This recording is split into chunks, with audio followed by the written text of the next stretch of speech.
ನಮ್ಮಲ್ಲಿರುವಂತದ್ದು ಬಹುತೇಕ 100% ಗಿಡಗಳು ಕೂಡ ಇಂಪೋರ್ಟೆಡ್ ವೆರೈಟೀಸ್. ಸುಮಾರು ಒಂದು 700-750 ಜಾತಿ ಹಣ್ಣಿನ ಗಿಡಗಳನ್ನು ನರ್ಸರಿಯಲ್ಲಿ ಡೆವಲಪ್ ಮಾಡಿ ಕೊಡ್ತಾ ಇದ್ದೇವೆ. ಮಣ್ಣು ಮಾತಾಡ್ತದೆ, ಗಿಡವು ಮಾತಾಡ್ತದೆ, ಹಾಗಂತ ಹೇಳಿ ಬಾಯಿಯಲ್ಲಿ ಮಾತಾಡುದಿಲ್ಲ, ಅದರ ಲಕ್ಷಣಗಳನ್ನ ತೋರಿಸ್ತದೆ. ಅಕ್ಕಿ ಇರ್ಬೋದು ನೋಡಿ, ಮಾರ್ಕೆಟ್ ಅಲ್ಲಿ ಸಿಗುವುದು 50 ರೂಪಾಯಿ 60 ರೂಪಾಯಿಯಲ್ಲಿ ಅಕ್ಕಿ ಸಿಗ್ತದೆ.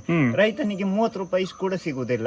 ವರ್ಷ ಪೂರ್ತಿ ದುಡಿತಾನೆ, ಆದಾಯ ಇಲ್ಲ ಅಂತ ಹೇಳಿ ಹಗ್ಗ ಹಾಕೊಳ್ಳುವಂತದ್ದು. ಯಾವುದೇ ಇಂಟರ್ನ್ಯಾಷನಲ್ ಎಕ್ಸಿಬಿಷನ್ಗಳು, ಕೃಷಿಯ ಎಕ್ಸಿಬಿಷನ್ ಇದ್ರೂ ಕೂಡ ಬಿಡುದಿಲ್ಲ. ಇಡೀ ಇಂಡಿಯಾದಲ್ಲಿ ಒಂದು ಅತ್ಯಮೂಲ್ಯವಾದಂತ ಒಂದು ಹೆಸರು ಅಂತಂದ್ರೆ ಅನಿಲ್ ಬಾಳಂಜ. ಯಾಕೆ ಅಂತ ಕೇಳಿದ್ರೆ ಎಕ್ಸಾಟಿಕ್ ಫ್ರೂಟ್ ಎಷ್ಟೋ ಮಂದಿಗೆ ಗೊತ್ತಿದೆ ಆಲ್ರೆಡಿ. ತುಂಬಾ ಜನ ವಿಡಿಯೋಸ್ ಅನ್ನು ಮಾಡಿದ್ದಾರೆ, ತುಂಬಾ ಜನ ಇಲ್ಲಿ ಭೇಟಿ ಕೊಟ್ಟು ಹಣ್ಣಿನ ಗಿಡಗಳನ್ನು ತೆಗೆದುಕೊಂಡು ಹೋಗಿದ್ದಾರೆ, ಹಣ್ಣಿನ ರುಚಿಯನ್ನು ಕೂಡ ನೋಡಿದ್ದಾರೆ. ಹಾಗಾಗಿ ಅವರ ಒಂದು ಸಮಯವನ್ನ ತೆಗೆದುಕೊಳ್ಳೋದೇ ಬಹಳ ಕಷ್ಟ. ಅಂತದ್ರಲ್ಲಿ ಅವರ ಜಾಗಕ್ಕೆ ನಾವು ಈಗ ಬಂದಿದೀವಿ ಅಂತಂದ್ರೆ ನಮ್ಮ ಪುಣ್ಯ. ಅನಿಲ್ ಬಾಳಂಜ ಅಂದ್ರೆ ಯಾರು ಮತ್ತೆ ಅವರ ಹಿನ್ನೆಲೆಯನ್ನು ಸ್ವಲ್ಪ ತಿಳ್ಕೊಂಡು, ಹಾಗೇನೆ ಅವರ ಸಾವಿರಾರು ಅನ್ಲಿಮಿಟೆಡ್ ಗಿಡಗಳ ಒಂದು ಪರಿಚಯವನ್ನು ಮಾಡ್ಕೊಳ್ಳೋಣ. ನೋಡಿ, ಇದು ಅನಿಲ್ ಬಾಳಂಜ ಅವರ ಫಾರ್ಮ್. ಇಲ್ಲಿಗೆ ಬರುವಾಗ ಒಂಥರ ಸಸ್ಯ ಕಾಶಿಗೆ ಬಂದ ಒಂದು ಅನುಭವ ಆಯ್ತು. ಏನಂತೀರಾ ವಿನಯ್ ಅವರೇ? ಖಂಡಿತವಾಗ್ಲು ಸುತ್ತ ಈ ಒಂದು ಪರಿಸರ ಒಳ್ಳೊಳ್ಳೆ ಎಕ್ಸಾಟಿಕ್ ಅವ್ರು ಹೇಳ್ದಂಗೆ ಎಲ್ಲ ಇದಾವೆ. ಪ್ಲಾಂಟ್ಸ್ಗಳು ನೋಡ್ತಾ ಇದೀವಿ, ಗಿಡಗಳೆಲ್ಲ ಒಂದು ಗಿಡ ನೋಡ್ದಂಗೆ ಮತ್ತೊಂದಿಲ್ವಲ್ಲ ಇಲ್ಲಿ. ಕಂಪ್ಲೀಟ್ಲಿ ಅದು ಎಲ್ಲಾ ತರ ಒಂದು ಚಿಕ್ಕ ಸಸಿಯಿಂದ ಹಿಡಿದು ದೊಡ್ಡ ಮರಗಳ ಗಂಟ ಎಲ್ಲ ಹಾಕ್ಬಿಟ್ಟಿದ್ದಾರೆ. ನಾನ್ ಕಾಯ್ತಿರೋ ಕುತೂಹಲದಿಂದ ಯಾವ್ಯಾವ್ದು ಹಣ್ಣುಗಳಿದೆ ವೆರೈಟಿ ಅದರಲ್ಲೂ ಇಲ್ಲಿ ಕೊಡ್ತಾರೆ ಟೇಸ್ಟ್ಗೆ ಒಂದೆರಡು, ಅದನ್ನೆಲ್ಲ ಒಂದು ಸವಿಯೋ ಒಂದು ಇದರಲ್ಲಿ ಕಾಯ್ತಾ ಇದ್ದೀನಿ. ಅವ್ರನ್ನು ಮೀಟ್ ಮಾಡೋಣ ಬನ್ನಿ. ಖಂಡಿತವಾಗ್ಲೂ ಮಾಡುವ. ಇದೊಂದು ಯೂನಿಕ್ ಆಗಿದೆ. ಬಂದ ತಕ್ಷಣ ಅವ್ರು ಕೇಳಿದ್ರು ಬದನೆ ಗಿಡನ ಅಂತ. ಅಲ್ಲ, ಇದೊಂದು ಇಡೀ ಇಂಡಿಯಾದಲ್ಲೇ ಫಸ್ಟ್ ಟೈಮ್ ಬಂದಿರೋ ಯಾವುದೊಂದು ಹಣ್ಣು, ಅವ್ರ ಹತ್ರನೇ ಕೇಳೋಣ. ಅದಕ್ಕೂ ಮೊದಲು ನಾವೀಗ ಅವರ ಪರಿಚಯವನ್ನ ಮಾಡ್ಕೊಳ್ಳೋಣ ಬನ್ನಿ. ನಮಸ್ತೆ ಅನಿಲ್ ಅವರೇ, ಚೆನ್ನಾಗಿದ್ದೀರಾ? ಈಗ ನಿಮ್ಮ ಸಮಯಕ್ಕೆ ಫಸ್ಟ್ ಆಫ್ ಆಲ್ ನಾವು ಧನ್ಯವಾದ ಹೇಳ್ಬೇಕು. ಎಷ್ಟೇ ದೂರದಿಂದ ಬಂದ್ರು ಕೂಡ ನೀವು ಅಥವಾ ಹತ್ರದಲ್ಲೇ ಇದ್ರು ಎಲ್ರಿಗೂ ಒಂದೇ ತರ ಟ್ರೀಟ್ ಮಾಡುವಂತದ್ದು. ಫೋನ್ ನಲ್ಲಿ ಬಹಳ ಒಂದು ಶಾಂತವಾಗಿ ಒಂದು ಉತ್ತರ ಕೊಟ್ಟು ನಂಗೆ ಬಹಳ ಇಷ್ಟ ಆಯ್ತು. ಅದೆಲ್ಲ ಬಿಸಿ ಆಗಿರ್ತಾರೆ. ಇಷ್ಟು ದೊಡ್ಡ ಒಂದು ಸಾಮ್ರಾಟವನ್ನ ನೀವು ನಡೆಸಬೇಕಂದ್ರೆ ಸಸಾರ ಇಲ್ಲ, ಲೇಬರ್ಸ್ ಇರ್ತಾರೆ, ನಿಮ್ ಕೆಲಸಗಳಿರುತ್ತೆ, ಲೋಡಿಂಗ್ ಇರುತ್ತೆ, ಅನ್ಲೋಡಿಂಗ್ ಇರುತ್ತೆ. ಅಂತದ್ರಲ್ಲಿ ಬನ್ನಿ, ಏನು ಸಮಸ್ಯೆ ಇಲ್ಲ, ನಿಮ್ಮ ಸಮಯ ನೋಡ್ಕೊಂಡು ಬನ್ನಿ ಅಂತ ಹೇಳಿದ್ದು ಬಹಳ ಖುಷಿ ಆಯ್ತು ನಮ್ಗೆ. ಅನಿಲ್ ಬಾಳಂಜ ಅವರೇ, ಬಹಳ ಒಂದು ಚಿಕ್ಕ ವಯಸ್ಸಿನಲ್ಲಿ ಇಷ್ಟೊಂದು ದೊಡ್ಡ ಒಂದು ಸಾಮ್ರಾಜ್ಯವನ್ನು ಕಟ್ಟಬೇಕಿದ್ರೆ ನೀವು ಎಷ್ಟು ಕ್ವಿಕ್ ಆಗಿ ಈ ಒಂದು ಡಿಸಿಷನ್ ತೆಗೆದುಕೊಟ್ರಿ? ಮತ್ತೆ ಕಾರಣ ಏನಿರ್ಬೋದು ಈ ಹಣ್ಣಿನ ವಿಷಯಕ್ಕೆ ಬಂದಾಗ? ನಾನಂದ್ರೆ 18ನೇ ವರ್ಷದಲ್ಲೇ ನಾನು ನನ್ನ ಕೃಷಿ ಫೀಲ್ಡಿಗೆ ಬಂದವನು. ಮುಖ್ಯವಾಗಿ ಅಂತಂದ್ರೆ ನಮ್ಮಲ್ಲಿ ಕಾಮನ್ ಆಗಿ ಎಲ್ಲರೂ ಬೆಳಿತಿದ್ದು ಅಡಿಕೆ ಮತ್ತು ರಬ್ಬರ್, ಇಂಥ ಖಾದ್ಯ ಯೋಗ್ಯ ಅಲ್ಲದಂತಹ ಬೆಳೆಗಳನ್ನ. ನಾನು ಕೃಷಿ ಜೀವನಕ್ಕೆ ಇಳಿದ ತಕ್ಷಣ ಆ ಸಮಯದಲ್ಲಿ ಒಮ್ಮೆ ಅಡಿಕೆಗೆ 40 ರೂಪಾಯಿಗೆ ಬಂದಿತ್ತು. ಅಂದ್ರೆ ಮಾರ್ಕೆಟ್ ತುಂಬಾ ಡಲ್ ಆಗಿಬಿಡ್ತು ಕೆಜಿಗೆ. ಆ ಸಮಯದಲ್ಲಿ ಏನಾಯ್ತು ಅಂದ್ರೆ ಅಡಿಕೆ ಇನ್ನು ಮುಂದಕ್ಕೆ ಆಗೋದಿಲ್ಲ, ಯಾರು ಕೂಡ ಅಡಿಕೆಯನ್ನು ಬೆಳೆಯೋದೇ ಕಷ್ಟ ಅಂತ ಹೇಳುವ ಪರಿಸ್ಥಿತಿಗೆ ಬಂದಿತ್ತು. ನನಗೆ ಕೂಡ ಒಂದು ರೀತಿಯಲ್ಲಿ ಅನ್ನಿಸ್ತು, ಯಾಕಂದ್ರೆ ಇದು ಒಂದು ತಿನ್ನುವಂತ ಹಣ್ಣಲ್ಲ, ಅಥವಾ ತಿಂದು ನುಂಗುವಂತಹ ಹಣ್ಣುಗಳಲ್ಲ, ಉಗುಳುವಂತ ಹಣ್ಣುಗಳು. ಹಾಗಂತ ಹೇಳಿದ್ರೆ ಇವಾಗ 600 ರೂಪಾಯಿ ಇರುವಾಗ ಎಲ್ಲರೂ ಚಪ್ಪಲಿ ಹಿಡ್ಕೊಂಡು ಬಡಿತಾರೆ, ಅವನಿಗೆ ಸರಿ ಇಲ್ಲ ಅಂತ ಹೇಳಿ.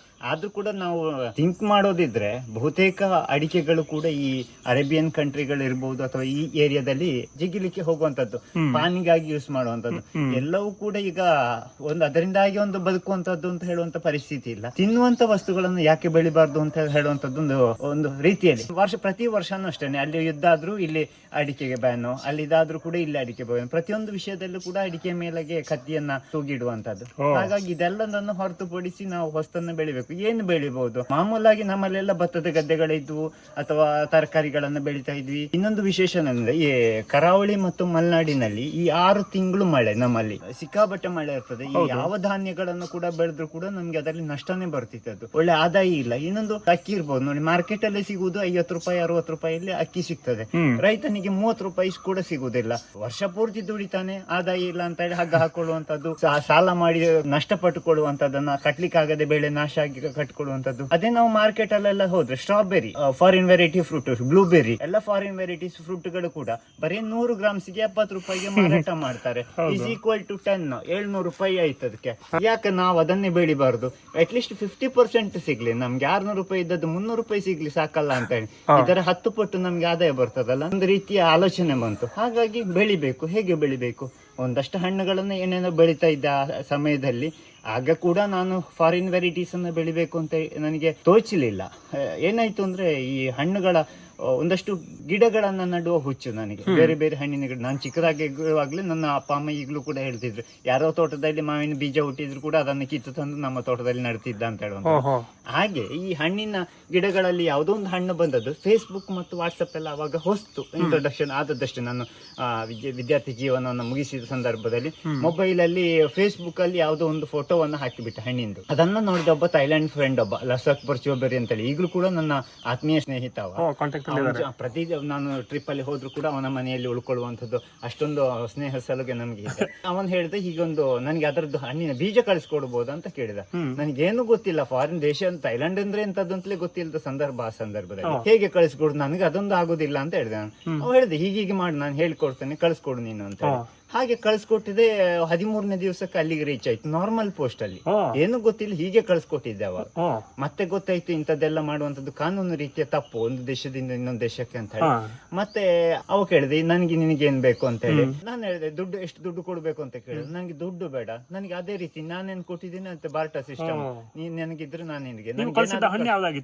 ಯಾವ್ದೊಂದು ಇವಾಗ ನೆನಪು ಬರ್ತಾ ಇಲ್ಲ, ತುಂಬಾ ಹಿಂದಿನ ಯಾವ್ದೋ ಕಾಡು ಹಣ್ಣು, ಈ ಲೋಕಲ್ ಹಣ್ಣುಗಳು. ಹಾಗೆ ಅದಕ್ಕೆ ಕಳ್ಸಿಕೊಟ್ಟಿದ್ದಕ್ಕೆ ಅವ ಬೇರೊಂದು ವೆರೈಟಿ ಬೀಜನ ಕಳ್ಸಿಕೊಟ್ಟ. ಹೀಗೆ ಸ್ನೇಹಾಚಾರಗಳು ಬೆಳೀತಾ ಹೋಯ್ತು. ಜೊತೆಗೆ ಈ ತರ ಇಲ್ಲಿಯ ಲೋಕಲ್ ಗಿಡಗಳನ್ನೇ ಬೆಳೆಯುವಂತದ್ದು ಎಲ್ಲ ಮಾಡ್ತಾ ಇರುವಾಗ ನನ್ನ ಫ್ರೆಂಡ್ ಒಬ್ರು ಸಾಫ್ಟ್ವೇರ್ ಇಂಜಿನಿಯರ್ ಸುಧೀರ್ ಅಂತ ಹೇಳಿ ಪೆರ್ಡೋರ್ನವರು, ಅವರು ಹೇಳಿದ್ರು ಇಷ್ಟೆಲ್ಲ ಇಂಟ್ರೆಸ್ಟ್ ಇದೆಯಲ್ಲ, ನೀನೊಮ್ಮೆ ಫಾರಿನ್ಗೆ ನನ್ನ ಜೊತೆ ಬಾ ಅಂತ ಹೇಳಿದ್ರು. ನಾನು ಕರ್ಕೊಂಡು ಹೋಗ್ತೇನೆ, ನೀನು ಹೋಗಿ ಬಾ ಅಂತ ಹೇಳಿದ್ರು. ನನಗೆ ಏನು ಗೊತ್ತಿಲ್ಲ, ನಾನು ಹೋಗ್ಲಿಕ್ಕೆ ಅಷ್ಟೊಂದು ನಾನು ವೆಲ್ ನೋನ್ ಅಲ್ಲ ಫಾರಿನ್ ಬಗ್ಗೆ ಅಂತ ಹೇಳಿ. ನೀ ಪಾಸ್ಪೋರ್ಟ್ ಮಾಡು, ನಾನು ಕರ್ಕೊಂಡು ಹೋಗ್ತೇನೆ ಅಂತ ಹೇಳಿದ. ಆ ಸಮಯದಲ್ಲಿ ಬಹಳ ಟಿಕೆಟ್ ಕೂಡ ಕಡಿಮೆ ಇತ್ತು, 8,000 ರೂಪಾಯಿ ರೌಂಡ್ ಟ್ರಿಪ್ ಅಲ್ಲಿ ನಾವು ಮಲೇಷ್ಯಾಕ್ಕೆ ಹೋಗಿ ಬಂದಿದ್ವಿ. ಏನು ಗೊತ್ತಿರ್ಲಿಲ್ಲ ಆಯ್ತು. ಹಾಗೆ ಬರ್ತಾ ಇದೊಂದು ರೀತಿಯ ಜೊತೆಗೆ ಅದರ ನಂತರಕ್ಕೆ ನನಗೆ ಸರ್ವೇಶ್ ರಾವ್ ಚಿಗುರು ನರ್ಸರಿ ಅವರು ಮಂಗಳೂರಿನ ಅವರ ಪರಿಚಯ ಆಯ್ತು. ಅವರು ಕೂಡ ಹೇಳಿದ್ರು ನಾವು ಜೊತೆಗೆ ಹೋಗುವ, ಯಾವ್ದೋ ಒಂದು ಎಕ್ಸಿಬಿಷನ್ ಇರುವ ಟೈಮಲ್ಲಿ ಹೋಗುವ, ಸ್ವಲ್ಪ ನೋಡಿ ಗಾಳಿಪಟ ಇದೆ. ಹಾಗೆ ತುಂಬಾ ಆತ್ಮೀಯರು ಅವರು, ಗುರುರಾಜ್ ಬಾಲ್ತಿಲ ಅವರೆಲ್ಲ ತುಂಬಾ ಆತ್ಮೀಯರು, ನಾವೆಲ್ಲ ಒಂದೇ ಟೀಮ್ ಅಲ್ಲಿ ವರ್ಕ್ ಮಾಡೋಂಥವ್ರು. ಹೋಗ್ತಾ ಒಂದು ರೀತಿಯ ಇದನ್ನ ಇನ್ನಷ್ಟು ಗಿಡಗಳನ್ನ ಬೆಳೆಸಬೇಕು ಅಂತ ಹೇಳಿ ಚಾಲೆಂಜಿಂಗ್ ಬಂತೆ. ಅಂದ್ರೆ ಹೊಸತನ್ನು ಕಾಣುವಾಗ ಇನ್ನು ಅದನ್ನು ಬೇಕು, ಇದು ಬೇಡ, ಹುಚ್ಚು ಬೆಳೀತಾ ಹೋಯ್ತು. ಹೀಗೆ ಹೋಗ್ತಾ ನನಗ ಅನಿಸ್ತು, ಯಾಕೆ ನಾವು ಒಂದೊಂದು ಗಿಡ ಅವಾಗ ತರ್ತಿದ್ವಿ, ಒಂದೊಂದು ಕಡ್ಡಿನಾಗೆಲ್ಲ ಮಾವಿನ ಗಿಡಗಳದ್ದೆಲ್ಲ ಸಯನ್ ಅಂತ ಹೇಳಿ ಕರಿತೇವೆ, ಕಡ್ಡಿಗಳನ್ನು ತರ್ತಿದ್ವಿ. ಇದು ಆಗ್ಲಿಕ್ಕಿಲ್ಲ, ಯಾಕಂದ್ರೆ ಕಾನೂನು ಯಾವುದೇ ರೀತಿ, ನಾನು ಒಂದು ದೇಶ ಪ್ರೇಮಿ ಆಗಿರುವಾಗ ಯಾವುದೇ ದೇಶವನ್ನ ಇನ್ಯಾವುದೋ, ಈಗ ಕೊರೋನಾ ಬಂದಿರ್ಬೋದು, ಇನ್ಯಾವುದೋ ಸಮಸ್ಯೆಗಳು ಬಂದಿರ್ಬೋದು, ಈ ವೈರಸ್ ಅಥವಾ ಯಾವುದೇ ರೋಗಗಳು ಒಂದ್ ದೇಶದಿಂದ ಇನ್ನೊಂದು ದೇಶಕ್ಕೆ ಸ್ಪ್ರೆಡ್ ಆಗಬಾರ್ದು ಅಂತ ಹೇಳುವಂತದ್ದಕ್ಕೆ ಕಾನೂನುಗಳು. ಅದಕ್ಕೆ ಫೈಟೋ ಸ್ಯಾನಿಟರಿ ಅಂತ ಹೇಳಿ ಸರ್ಟಿಫಿಕೇಶನ್ ಮಾಡ್ಬೇಕು ನೀವು, ಜೊತೆಗೆ ಇಂಪೋರ್ಟ್ ಎಕ್ಸ್ಪೋರ್ಟ್ ಲೈಸೆನ್ಸ್ ಬೇಕು. ಎಲ್ಲ ನನ್ನ ಕಾನೂನುಗಳನ್ನ ತಿಳ್ಕೊಂಡೆ, ಆ ರೀತಿಯ ಇಂಪೋರ್ಟ್ ಎಕ್ಸ್ಪೋರ್ಟ್ ಲೈಸೆನ್ಸ್ ಅನ್ನ ಮಾಡಿಸ್ಕೊಂಡೆ. ಜೊತೆಗೆ ಅಲ್ಲಿ ಹೋಗ್ಬಿಟ್ಟು ಅಲ್ಲಿ ಗಿಡಗಳನ್ನು ತಕೊಂಡು, ಅಲ್ಲಿ ನಮ್ಗೆ ಯಾವುದೇ ಒಂದು ದೇಶದಿಂದ ಇನ್ನೊಂದು ದೇಶಕ್ಕೆ ಗಿಡಗಳನ್ನ ಶಿಪ್ಮೆಂಟ್ ಮಾಡ್ಬೇಕಿದ್ರೆ ಫೈಟೋ ಸ್ಯಾನಿಟರಿ ಅಂತ ಹೇಳುವಂತದ್ದೊಂದು ಸರ್ಟಿಫಿಕೇಶನ್ ಆಗ್ಬೇಕು, ಲೀಗಲ್ ಡಾಕ್ಯುಮೆಂಟ್ ಬೇಕು. ಹಾಗಿದ್ರೆ ನಾವು ಲೀಗಲ್ ಆಗಿ ನೀವು ಎಷ್ಟು ಗಿಡಗಳನ್ನು ಕೂಡ ಇಂಪೋರ್ಟ್ ಮಾಡ್ಕೊಳ್ಬಹುದು. ಅದನ್ನ ಮಾಡಿಸ್ಕೊಂಡೆ. ಈಗ ಥೈಲ್ಯಾಂಡ್ ಅಲ್ಲಿ ಆದ್ರೆ ಸುಮಾರು ಒಂದು 4,500 ರೂಪಾಯಿ ತಾಯಿ ಬಾತ್ ಆಗ್ತದೆ, ಅಂದ್ರೆ 12,000-13,000 ರೂಪಾಯಿ ಈ ಡಾಕ್ಯುಮೆಂಟಿಗೆ ಆಗ್ತದೆ. ಇಷ್ಟನ್ನ ಮಾಡಿಸ್ಕೊಂಡು ಇವಾಗ ಪ್ರತಿಯೊಂದು ಗಿಡಗಳನ್ನು ನಾವು ತಿಂಗಳು ಹೊಸ ವೆರೈಟಿಗಳನ್ನು ತರ್ತಾ ಇದ್ದೇವೆ. ಥೈಲ್ಯಾಂಡ್ ಇರ್ಬೋದು, ಮಲೇಷ್ಯಾ ಇರ್ಬೋದು, ಆಲ್ಮೋಸ್ಟ್ ನಮ್ಮ ಟ್ರಾಪಿಕಲ್ ಕಂಟ್ರಿ ಅಂತ ಹೇಳಿ ಕರಿತೇವೆ. ಕಾಮನ್ ಆಗಿ ಈ ಉಷ್ಣವಲಯ ಅಂತ ಹೇಳಿ ಕರಿತೇವೆ ಕನ್ನಡದಲ್ಲಿ. ಟ್ರಾಪಿಕಲ್ ಕಂಟ್ರಿಗಳು Thailand, Malaysia, Indonesia, Vietnam, Brazil, Sri Lanka, Cambodia, South Africa, ಈ ನಮ್ಮ ಈ 20 ಡಿಗ್ರಿಯಿಂದ 45 ಡಿಗ್ರಿ ಒಳಗಡೆ ಟೆಂಪರೇಚರ್ ಅಲ್ಲಿ ಬರುವಂತ ಹ್ಯುಮಿಡಿಟಿ ಇರುವಂತಹ ಜಾಗದ ಹಣ್ಣುಗಳನ್ನ ಗೂಗಲ್ ಅಲ್ಲಿ ಸರ್ಚ್ ಮಾಡ್ಕೊಂಡು ಅಲ್ಲಿಗೆ ಹೋಗ್ತೇವೆ. ಯಾವುದೇ ಇಂಟರ್ನ್ಯಾಷನಲ್ ಎಕ್ಸಿಬಿಷನ್ಗಳು, ಕೃಷಿಯ ಎಕ್ಸಿಬಿಷನ್ ಇದ್ರು ಕೂಡ ಬಿಡುದಿಲ್ಲ, ಇವತ್ತಿನ ಯಾರೋ ಫ್ರೆಂಡ್ಸ್ ಗಳಿರ್ತಾರೆ. ಯಾಕಂದ್ರೆ ನಮ್ಗೆ ಹಲವರು ವರ್ಲ್ಡ್ ಅಲ್ಲಿ ಇವಾಗ ಇಡೀ ವರ್ಲ್ಡ್ ಅಲ್ಲಿ ಕೂಡ ನಮ್ಗೆ ಫ್ರೆಂಡ್ಸ್ ಗಳಿದ್ದಾರೆ, ಅವ್ರ ಜೊತೆ ಹೋಗ್ತೀವಿ. ಅಲ್ಲಿ ಹೋಗ್ಬಿಟ್ಟು ಅವರನ್ನ ಕರ್ಕೊಂಡು, ಯಾಕಂದ್ರೆ ನಾವೇನಿದ್ರು ಕೂಡ ಫೀಲ್ಡ್ ವಿಸಿಟರ್ ಗಳು, ಯಾವ್ದೋ ಸಿಟಿನಲ್ಲಿ ಅಥವಾ ಗೂಗಲ್ ಸರ್ಚ್ ಮಾಡ್ಕೊಂಡು ಹೋಗ್ಲಿಕ್ಕೆ ಆಗುದಿಲ್ಲ. ಎಲ್ಲೆಲ್ಲೋ ಮೂಲೆಯಲ್ಲಿ ಇರ್ತಾರೆ ನಮ್ ತರ ಕ್ರೇಜ್ ಇರುವಂತವ್ರು. ಅವ್ರ ಫೀಲ್ಡ್ ಗೆ ಹೋಗ್ತೇವೆ, ಅಲ್ಲಿ ಹೋಗಿ ಹಣ್ಣಾದಂತ ಮರಗಳನ್ನ ನೋಡ್ತೇವೆ, ಅಲ್ಲಿಂದ ಸಯನ್ಗಳನ್ನ ಪರ್ಚೇಸ್ ಮಾಡ್ತೇವೆ. ಫಾರ್ಮರಿ ಡೆವಲಪ್ ಮಾಡುವಂತವ್ರು ಇರ್ತಾರೆ ಅಥವಾ ಬ್ರೀಡರ್ ಗಳು ಇರ್ತಾರೆ. 2 ತಿಂಗಳ ಹಿಂದೆ ಒಂದು ಸುಮಾರು 40 ಜಾತಿ ಹೊಸ ಹಲಸಿನ ವೆರೈಟಿಗಳನ್ನು ತಂದಿದ್ದೇವೆ. ಹೀಗೆ ಹೊಸತನ್ನ ತರಬೇಕು ಅಂದಿದ್ರೆ ಫೀಲ್ಡ್ ಗೆ ಹೋಗ್ಬೇಕಾಗ್ತದೆ. ನಮ್ಮಲ್ಲಿದ್ದ ಹಾಗಲ್ಲ, ಅಲ್ಲಿಯ ಕೃಷಿ ಎಕ್ಸಿಬಿಷನ್ ಗಳು ಅಂತ ಹೇಳಿದ್ರೆ ಫಾರ್ಮರ್ಸ್ ಅಥವಾ ಬ್ರೀಡರ್ಸ್ ಡೆವಲಪ್ ಮಾಡಿರುವಂತ ವೆರೈಟಿಗಳು ಇರ್ತದೆ. ಪೇರಳೆಯಲ್ಲಿ ರಿಲೀಸ್ ಮಾಡಬೇಕಿದ್ರು ಕೂಡ ಅವರು ಮೇಲ್ ಫ್ಲವರ್ ಒಂದಿರುತ್ತೆ, ಫಿಮೇಲ್ ಫ್ಲವರ್ ಇನ್ನೊಂದನ್ನು ತಗೊಳ್ತಾರೆ. ಫಾರ್ ಎಕ್ಸಾಂಪಲ್ ರೆಡ್ ಫ್ಲೆಶ್ ಇಂದಿದ್ರೆ ವೈಟ್ ಫ್ಲೆಶ್ ಗೆ ಅಥವಾ ರೆಡ್ ಫ್ಲೆಶ್ ಇಂದ ಸೀಡ್ಲೆಸ್ ಗೆ ಇದು ಮಾಡ್ಕೊಂಡ್ಬಿಟ್ಟು ಅದರಲ್ಲಿ ಬಂದಿರುವಂತಹ ಬೀಜಗಳನ್ನ ಒಂದು 100-200 ಬೀಜ ಸಿಗ್ತದೆ, ಅದನ್ನ ಫಾರ್ಮಿಗೆ ಹಾಕ್ತಾರೆ. ಆ ಫಾರ್ಮ್ ಅಲ್ಲಿ ಬಂದಿದ್ದ ನಂಬರ್ 1 ಯಾವ್ದಾದ್ರು ಒಂದು ಒಳ್ಳೆ ಕ್ವಾಲಿಟಿಯದ್ದು ಬರ್ತದೆ, ಈ 100-200ರಲ್ಲಿ 1-2 ಬರ್ತದೆ, ಅದನ್ನ ಡೆವಲಪ್ ಮಾಡ್ತಾರೆ. ಹೀಗೆ ಮಾಡಿರೋ ಫಾರ್ಮರ್ ಬ್ರೀಡ್ ಗಳಿರ್ತದೆ, ಅವುಗಳನ್ನ ಅವರು ಎಕ್ಸಿಬಿಷನ್ ಅಲ್ಲಿ ವಿತ್ ಫ್ರೂಟ್ ಹಣ್ಣನ್ನು ಇಟ್ಟುಕೊಂಡು ಎಕ್ಸಿಬಿಷನ್ ಅಲ್ಲಿ ಅವರು ತೋರಿಸ್ತಾರೆ ನಮಗೆ. ರಿಲೀಸ್ ಆದ ಟೈಮಲ್ಲಿ ತುಂಬಾ ಕಾಸ್ಟ್ ಇರ್ತದೆ, 3000 4000 6000. ಮೊನ್ನೆ ಒಂದು ಬಾಳೆ ತಂದಿದ್ದೇನೆ ಎ ಅಂತ ಹೇಳಿ 6000 ತಾಯಿ ಬಾತು ಈಸಿಕ್ವಲ್ ಟು 18,000 ರೂಪಾಯಿ ಒಂದು ಗಡ್ಡೆಗೆ. ಅದನ್ನ ಯಾವ್ದೋ ಒಂದು ಯೂಟ್ಯೂಬ್ ಅಲ್ಲಿ ಮೊನ್ನೆ ತಾನು ನೋಡಿದೆ, ನಮ್ದು ರೆಕಾರ್ಡ್ ಮಾಡಿದ ಅವ್ರದ್ದು ರೇಟ್ ಕಾಸ್ಟ್ಲಿ ಅಂತ ಹೇಳಿ. ಯಾಕೆ ರೇಟ್ ಕಾಸ್ಟ್ಲಿ ಆಗ್ತದೆ ಅಂತಂದ್ರೆ ಇಂಪೋರ್ಟ್ ಮಾಡುವಾಗ ಹೊಸ ಬ್ರೀಡ್ಗಳು ನಮ್ಮಲ್ಲಿ ಇರುವಂತದ್ದು ಬಹುತೇಕ 100ರಲ್ಲಿ 90% ಗಿಡಗಳು ಕೂಡ ಇಂಪೋರ್ಟೆಡ್ ವೆರೈಟೀಸ್. ನಮ್ಮಲ್ಲಿರುವಂತ ಮಾವುಗಳು ಹಾಗೆ 99% ಇರುವಂತದ್ದು ಇಂಪೋರ್ಟ್ ವೆರೈಟಿ. ನಾರ್ಮಲ್ ಆಗಿ ಇಲ್ಲಿ ಸಿಗುವಂತ ತೋತಾಪುರಿ, ಮಲ್ಲಿಕ, ಕಾಲಪಾಡಿ, ನೀಲಂ, ಕೇಸರ್ ನಾವು ಇದನ್ನ ಮಾಡೋದಿಲ್ಲ. ಅದೆಲ್ಲ 50 ರೂಪಾಯಿ 100 ರೂಪಾಯಿಗೆ ಸಿಗ್ತದೆ ಎಲ್ಲ ಕಡೆ. ಸಿಗುವಂತ ಪ್ರಶ್ನೆ ಅಲ್ಲ. ಫಾರ್ಮರ್ ನಾನು ಆಗ್ಲೇ ಹೇಳಿದ ಹಾಗೆ ಕಾನ್ಸೆಪ್ಟ್, ಹೆಚ್ಚು ರೇಟ್ ಸಿಗ್ಬೇಕು. ಫಾರ್ಮರ್ ಒಬ್ಬನ್ ನೆಟ್ರೆ ನಡುವಾಗ ಈಗ 100 ರೂಪಾಯಿ ಇದ್ದದನ್ನ 300 ರೂಪಾಯಿ ಮಾಡಿ ನಾವು ಪರ್ಚೇಸ್ ಮಾಡ್ಬೇಕಾಗಿ ಬರ್ಬೋದು ಗಿಡಗಳನ್ನ. ಬಟ್ ನೆಟ್ಟ ಮೇಲೆ ಇವನಿಗೆ 300ರಿಂದ 600 ರೂಪಾಯಿ ಸಿಗತ್ತೆ. ಈ 20 ರೂಪಾಯಿ 30 ರೂಪಾಯಿ ಮಾವಿನಕಾಯಿಯ ನಾಟಿ ಮಾಡಬೇಕಾದ ಅವಶ್ಯಕತೆ ಇಲ್ಲ. ಪ್ಲಾಂಟಿಂಗ್ ಮೆಟೀರಿಯಲ್ ಯಾಕೆಂದ್ರೆ ಇಂಡಸ್ಟ್ರಿ ಆದ್ರೂ ಕೂಡ ಅಷ್ಟೇನೆ, ಹೊಸ ಮೆಷಿನರೀಸಿಗೂ ಓಲ್ಡ್ ಮೆಷಿನರಿಗೆ ಓಲ್ಡ್ ಮೆಷಿನರಿ ನೋಡೋದಕ್ಕೆ ಅದೇ ತರ ಇರ್ತದೆ, ಬಟ್ ಅದರಲ್ಲಿ ಹೆಚ್ಚು ಎಫಿಷಿಯನ್ಸಿ ಇರುವುದಿಲ್ಲ. ಹಾಗಾಗಿ ಹೊಸ ವೆರೈಟಿಗಳು ಹಾಗೆ ಕಾಣುವಾಗ ನಿಮ್ಗೆ ಏನು ವ್ಯತ್ಯಾಸ ಕಾಣುವುದಿಲ್ಲ ಗಿಡಗಳಲ್ಲಿ ಕೂಡ, ಬಟ್ ಅದರಲ್ಲಿ ಬರುವಂತ ಪ್ರೊಡಕ್ಷನ್ಗಳು, ಅದರ ಫ್ರೂಟ್ ಕ್ವಾಲಿಟಿಗಳು ವ್ಯತ್ಯಾಸ ಇರ್ತದೆ. ಹಾಗಾಗಿ ಈ ಹೊಸತನ್ನ ತಂದ್ಬಿಟ್ಟು ನಮ್ಮ ಫಾರ್ಮ್ ಅಲ್ಲಿ ಲ್ಯಾಬ್ ಅಂದ್ರೆ ಗ್ರೀನ್ ಹೌಸ್ ನರ್ಸರಿಗೆ ಅಂತ ಹೇಳುವಂತದ್ದು ಅದ್ರಲ್ಲಿ ಹಾಕ್ತಿವಿ ಅಥವಾ ಗ್ರಾಫ್ಟಿಂಗ್ ಮಾಡ್ತೀವಿ. ನಾನು ಆಗ್ಲೇ ಹೇಳಿದಾಗ ನಾನು ಸರ್ವೇಶ್ ಗುಲ್ರಾಜ್ ಬಾಲ್ತಿಲಿ ಒಂದಿನ ನಾಣ್ಯದ 3 ಮುಖಗಳು, 2 ಮುಖಗಳು, 3 ಮುಖಗಳು. ಯಾಕಂದ್ರೆ ನಾವು ಇಷ್ಟು ಕೂಡ ನಾವು ಮಾತಾಡ್ಕೊಂಡಿರ್ತೀವಿ. ನಾವು ಈಗ 1000 ಗಟ್ಟಲೆ ಸಹಾಯ ತಗೊಂಡ್ ಬಂದ್ರು ಕೂಡ ಅಲ್ಟಿಮೇಟ್ಲಿ ಆವಾಗ್ಲೇ ನಾವು ಆಚೀಚೆ ಹಂಚಿಕೊಂಡು ಅದನ್ನ ಮಾಡ್ಕೊಳ್ತೀವಿ. ಬಟ್ ಮಾರಾಟ ಮಾತ್ರ ಏಕಕಾಲಕ್ಕೆ ಇರ್ತದೆ. ನಾವು ಯಾರಲ್ಲಿ ಕೇಳಿದ್ರು ಕೂಡ ಅದೊಂದೇ ಸಮಯದಲ್ಲಿ ಹೊರಗಡೆ ಬರ್ತದೆ. ಯಾಕಂದ್ರೆ ನಮ್ದೊಂದು ಫ್ರೆಂಡ್ಶಿಪ್, ಅದು ಅವಿನಾಭಾವ ಅಂತದ್ದು ಸಂಬಂಧ. ಇನ್ನೊಂದೇನಂದ್ರೆ ನಮ್ದು ಚಿಕ್ಕದಾಗಿ ನರ್ಸರಿ ಇಟ್ಕೊಂಡಿದ್ದೇವೆ. ಸುಮಾರು ಒಂದು 700-750 ಜಾತಿ ಹಣ್ಣಿನ ಗಿಡಗಳನ್ನು ನರ್ಸರಿಯಲ್ಲಿ ಡೆವಲಪ್ ಮಾಡಿ ಕೊಡ್ತಾ ಇದ್ದೇವೆ. 1500 ಜಾತಿ ಹಣ್ಣಿನ ಗಿಡಗಳನ್ನು ನಮ್ಮ ಫಾರ್ಮ್ ಅಲ್ಲಿ ಹಾಕಿದ್ದೇವೆ. ಬೇರೆ ಯಾವ ನರ್ಸರಿಗಳು ಕೂಡ ಈ ಫಾರ್ಮ್ ಅಲ್ಲಿ ಹಾಕಿಬಿಟ್ಟು ನಮ್ಮಲ್ಲಿ ಬರುವಂತ ಒಳಿತು ಕೆಡುಕುಗಳನ್ನ ನೋಡಿಕೊಂಡು ಕೊಡುವವರು ಯಾರು ಇರುದಿಲ್ಲ.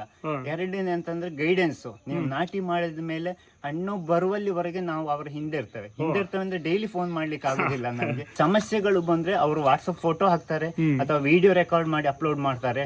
ಅದನ್ನ ನಾವು ಇಂತಿಂತ ಡಿಸೀಸಸ್ ಅಥವಾ ಇಂಥದ್ದು ಹಾಕ್ಬೇಕು. ಡಿಸ್ಟೆನ್ಸ್ ಯಾರಿಗೆ ಎಂತದ್ದು ಗೊತ್ತಿರೋದಿಲ್ಲ. ಆಕ್ಚುಲಿ ಏನಾಗ್ತದೆ ಅಂದ್ರೆ ಕೆಲವೊಮ್ಮೆ ಮ್ಯಾಂಗೋಸ್ಟಿನ್ ಅಂತ ಗಿಡಗಳನ್ನ ಬಿಸಿಲಲ್ಲಿ ಹಾಕ್ತಾರೆ, ಮತ್ತೆ ಮಾವಿನ ಗಿಡಗಳನ್ನ ಕೊಂಡೋಗಿ ಅಡಿಕೆ ತೋಟದಲ್ಲಿ ಹಾಕ್ತಾರೆ ಅಂತ ಮಿಸ್ಗೈಡಿಂಗ್ಗೋಸ್ಕರ. ಅವ್ರು ಕೇಳಿದ್ರೆ ಖಂಡಿತವಾಗಿಯೂ ಕೂಡ ಅದು ಯಾವ ರೀತಿ ಅವರು ಪ್ಲಾಂಟೇಶನ್ ಮಾಡ್ಬೇಕು, ಎಷ್ಟು ಡಿಸ್ಟೆನ್ಸ್ ಕೊಡ್ಬೇಕು, ಯಾವ ರೀತಿ ಮಣ್ಣನ್ನ ಪ್ರಿಪೇರ್ ಮಾಡ್ಬೇಕು. ಇನ್ನೊಂದು ಹೊಸ ಜಮೀನ್ ಇರ್ತದೆ, ಯಾವುದೇ ರೀತಿ ಇದು ಕಾಡು ತುಂಬಿಕೊಂಡಿರ್ತದೆ. ಅದನ್ನ ಸರ್ ನಾನು pH ಟೆಸ್ಟ್ ಮಾಡ್ತೀನಿ, ನಾನು ಮಣ್ಣಿನ ಸಾಯಿಲ್ ಟೆಸ್ಟ್ ಮಾಡ್ತೀನಿ. ಏನು ಬೇಕಾಗುದಿಲ್ಲ. ನಮ್ಮ ಸುಮಾರು ಒಂದು 35 ವರ್ಷ ಆಯ್ತು ನಮ್ಮ ಫಾರ್ಮ್ಗೆ. ನಾನು ಇಷ್ಟವರೆಗೂ ಕೂಡ ಮಣ್ಣಿನ ಸಾಯಿಲ್ ಟೆಸ್ಟ್ ಮಾಡಿಸ್ಲೇ ಇಲ್ಲ. ಅಗತ್ಯತೆ ಇಲ್ಲ. ಮಣ್ಣು ಮಾತಾಡ್ತದೆ, ಗಿಡವು ಮಾತಾಡ್ತದೆ. ಹಾಗಂತ ಹೇಳಿ ಬಾಯಿಯಲ್ಲಿ ಮಾತಾಡುದಿಲ್ಲ. ಅದರ ಲಕ್ಷಣಗಳನ್ನ ತೋರಿಸ್ತದೆ. ನಾನು ಆಮೇಲೆ ಎಲ್ಲ ಅಪ್ ಟು ಡೇಟ್ ನಿಮ್ಗೆ ತಿಳಿಸ್ತೇನೆ, ಎಲ್ಲವನ್ನು ಕೂಡ ತಿಳಿಸ್ತೇನೆ. ಪ್ರತಿಯೊಂದು ಗಿಡ ಕೂಡ ಮಾತಾಡ್ತದೆ. ನಮಗೆ ಮಾತಾಡ್ಲಿಕ್ಕೆ ಗೊತ್ತಿರ್ಬೇಕು ಅದ್ರ ಭಾಷೆ. ಐಲ್ಯಾಂಡಿಗೆ ಹೋದ್ರು ಕೂಡ ತಾಯಿ ಭಾಷೆ ಮಾತಾಡ್ಲಿಕ್ಕೆ ಗೊತ್ತಿಲ್ಲದಿದ್ರೆ ನಾವು ಕೂಡ ಮರಗಳು. ಯಾಕಂದ್ರೆ ಒಂದು ಸಂವಹನ ಕ್ರಿಯೆ, ಬರೀ ಮಾತು ಅಂತ ಹೇಳಿ ಬೇಕಾಗಿಲ್ಲ. ಈಗ ನಾನು ಹೇಳಿದಾಗ ಥೈಲ್ಯಾಂಡ್ ನಲ್ಲಿ ಏನ್ ಮಾಡ್ತೇವೆ ಅಂದ್ರೆ ಕೈ ಮಾಡ್ತೇವೆ, ಫೋಟೋಸ್ ಅನ್ನು ತೋರಿಸ್ತೇವೆ, ವಿಡಿಯೋಸ್ ಅನ್ನು ತೋರಿಸ್ತೇವೆ. ಲೋಕಲ್ ಲ್ಯಾಂಗ್ವೇಜ್ ಗೊತ್ತಿರ್ಬೇಕಾದ್ರೆ ಯಾರ್ಯಾರಲ್ಲಿ ಎಲ್ಲೆಲ್ಲಿ ಇರ್ತಾರೆ, ಹೇಗೆ ಮಾಡ್ತಾರೆ ಅಂತ ಹೇಳುವಂಥದ್ದನ್ನ ಅಲ್ಲಿ ಹೋಗಿ ಫೀಲ್ಡ್ ವರ್ಕ್ ಮಾಡ್ಬೇಕಿದ್ರೆ ಬೇಕಾಗ್ತದೆ. ಇನ್ನೊಂದು ಗೂಗಲ್ ಟ್ರಾನ್ಸ್ಲೇಟರ್, ಇದನ್ನ ಇಟ್ಕೊಂಡು ಪ್ರತಿಯೊಂದು ಗಿಡಗಳನ್ನ ಕೂಡ ನಾವು ಗೂಗಲ್ ಅಲ್ಲಿ ಚೆಕ್ ಮಾಡ್ತೇವೆ. ವಿಕಿಪೀಡಿಯಾ ಇರ್ತದೆ, ವಿಕಿಪೀಡಿಯಾದಲ್ಲಿ ಎಷ್ಟು ಆಟಿಟ್ಯೂಡ್ ಅಲ್ಲಿ ಬರ್ತದೆ, ಎಷ್ಟು ಇದನ್ನ ಟೆಂಪರೇಚರ್ ಬೇಕು, ಫ್ಲವರಿಂಗಿಗೆ ಡಯಸಿಸ್ ಒಂದು ಮೇಲ್ ಫಿಮೇಲ್ ಇರತ್ತಾ, ಗಂಡು ಹೆಣ್ಣು ಇರತ್ತಾ, ಎಷ್ಟು ವರ್ಷದಲ್ಲಿ ಬರ್ತದೆ, ಅದನ್ನು ನೋಡಿಕೊಂಡು ನಾವು ಗಿಡಗಳನ್ನ ಕಲೆಕ್ಟ್ ಮಾಡ್ಕೊಳ್ಬೇಕಾಗ್ತದೆ. ಫಾರ್ ಎಕ್ಸಾಂಪಲ್ ಮರುಳ ಅಂತ ಹೇಳುವಂತ ಫ್ರೂಟ್ ಇದೆ, ಆಲ್ಕೋಹಾಲಿಕ್ ಫ್ರೂಟ್. ಕಾಡುಗಳಲ್ಲಿ ಈ ಆನೆಗಳೆಲ್ಲ ತಿಂದ್ರು ಕೂಡ ನಡಿಲಿಕ್ಕೆ ಆಗೋದಿಲ್ಲ ಅಂತ ಹೇಳುವಂತ ಅದಕ್ಕೆ ಮೇಲ್ ಫಿಮೇಲ್ ಇಶ್ಯೂಸ್ ಇದೆ. ಅದರಲ್ಲಿ ಗಂಡು ಗಿಡನೂ ಬೇಕು, ಹೆಣ್ಣು ಗಿಡನೂ ಬೇಕು. ಕೆಲವು ಲಕ್ಷಣ ಫಲ ಸೀತಾಫಲಗಳಂತ ಅದಕ್ಕೆ ಗಂಡು ಗಿಡ ಬೇಡ, ಅದೇ ಈಕ್ವಲ್ ಹಣ್ಣು ಬರ್ತದೆ. ಬೀಜದ ಗಿಡದಲ್ಲಿ ಕೂಡ ಅದೇ ರೀತಿಯ ಹಣ್ಣುಗಳು ಬರುವ ಗಿಡಗಳನ್ನ ಬೀಜದ ಗಿಡಗಳನ್ನೇ ಕೊಡ್ತೇವೆ. ಮಠದಲ್ಲಿ ಹಾಗೆ ಮಠವನ್ನು ಗ್ರಾಫ್ಟಿಂಗ್ ಲೇಯರಿಂಗ್ ಮಾಡುವ ಅವಶ್ಯಕತೆ ಇರುವುದಿಲ್ಲ, ಮಾಡಬಾರ್ದು. ಕೆಲವರು ಅದನ್ನ ಮಿಸ್ಗೈಡ್ ಮಾಡುವಂತದ್ದು. ಒಂದು ವರ್ಷದಲ್ಲಿ ಬರುವಂತ ಲಕ್ಷ್ಮಣ ಫಲವನ್ನು ಕೂಡ ಗ್ರಾಫ್ಟ್ ಮಾಡಿ 200-300 ರೂಪಾಯಿ ಮಾರುವಂತದ್ದು. ಅದರ ಅವಶ್ಯಕತೆ ಇರುವುದಿಲ್ಲ. ಆಕ್ಚುಲಿ ಅದು ಒಂದೇ ವರ್ಷಕ್ಕೆ ಬರ್ತದೆ. ಸೂಪರ್. ನೀವು ಬರೀ ಗಿಡವನ್ನು ಕೊಡುವಂತಲ್ಲ, ಜ್ಞಾನವನ್ನು ಮತ್ತೆ ಅದಕ್ಕೆ ಬೇಕಾದ ಸಪೋರ್ಟ್ ಅನ್ನು ಕೊಡುವಂತದ್ದು ಬಹಳ ಇಷ್ಟ ಆಯ್ತು ನಮಗೆ. ಜೊತೆಗೆ ನೀವು ಈಗ ಒಂದು ಕ್ವಿಕ್ ಆಗಿ ಒಂದು ಕ್ವಶನ್, ಇಷ್ಟು ದಿವಸದಲ್ಲಿ ನೀವು ಹಣ್ಣಿನ ಗಿಡಕ್ಕೆ ಅಂತಾನೆ ಹೊರಟಿರುವಂತಹ ವಿದೇಶ ಪ್ರಾಣಿಗಳು ಎಷ್ಟಿರ್ಬೋದು? ಒಂದು ರಫ್ ನಂಬರ್. ನಾನು ಪ್ರತಿ 2 ರಿಂದ 3 ತಿಂಗಳಿಗೊಮ್ಮೆ ಹೋಗ್ತೇನೆ. ಹೋಗ್ತಾ ಇರ್ತೇನೆ ನಾನು. ಬೇರೆ ಬೇರೆ ದೇಶಗಳನ್ನು, ಯಾಕಂದ್ರೆ ಎಕ್ಸಿಬಿಷನ್ ಇದ್ದದಂತೂ ಕಂಪಲ್ಸರಿ ಆಗಿ ನಾವು ಹೋಗ್ತೇವೆ, ನಾವು ಅದನ್ನ ಬಿಟ್ಟೇ ಬಿಡುದಿಲ್ಲ. ಯಾಕಂದ್ರೆ ನೋಡುವಂಥದ್ದು ಇರಬೇಕು. ಅವರಲ್ಲಿ ಕೂಡ ಲೋಕಲ್ ಫ್ರೆಂಡ್ಸ್ಗಳಲ್ಲಿ ಕೂಡ ಕೇಳ್ತೇವೆ, ಆ ಎಕ್ಸಿಬಿಷನ್ ಚೆನ್ನಾಗಿರ್ತದ, ನೋಡುವ ಹಾಗೆ ಇರ್ತದ ಅಂತ ಹೇಳಿ. ಅವ್ರು ಬೇಡ ಇದು ಚೆನ್ನಾಗಿಲ್ಲ, ಅದು ಆರ್ಕಿಡ್ಗೆ ಇರುವಂತದ್ದು ಅಥವಾ ಫ್ಲವರ್ಗೆ ಇರುವಂತದ್ದು ಅಂತ ಹೇಳಿದ್ರೆ ನಾವು ಅದಕ್ಕೆ ಹೋಗೋದಿಲ್ಲ. ಫುಡ್ ಸ್ಟಾಲ್ಗಳಾಗಿ ಎಕ್ಸಿಬಿಷನ್ ಗಳಿರುವಂತದ್ದು ಅದು ಸಪರೇಟ್ ಆಗಿರ್ತದೆ.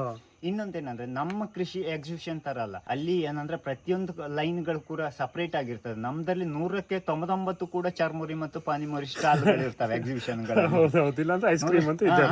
ಅಂತದ್ದೇ ಇರುವಂತದ್ದು. ಬಟ್ ನಿಮ್ಗೆ ಥೈಲ್ಯಾಂಡ್ ಹೋದ್ರೆ ಎಕ್ಸಿಬಿಷನ್ ಅಲ್ಲಿ ಕೃಷಿ ಸ್ಟಾಲ್ ಅಂದ್ರೆ ಅದರಲ್ಲಿ ಕೃಷಿ ಬಿಟ್ರೆ ಬೇರೆ ಎಂತದ್ದು ಇರುವುದಿಲ್ಲ. ಪ್ರವೇಶವೇ ಇಲ್ಲ ಬೇರೆ. ಎಲೆಕ್ಟ್ರಿಕಲ್ ಐಟಮ್ ಇದ್ರೆ ಎಲೆಕ್ಟ್ರಿಕಲ್ ಐಟಮ್ ಮಾತ್ರ ಇರ್ತವೆ. ಸೂಪರ್.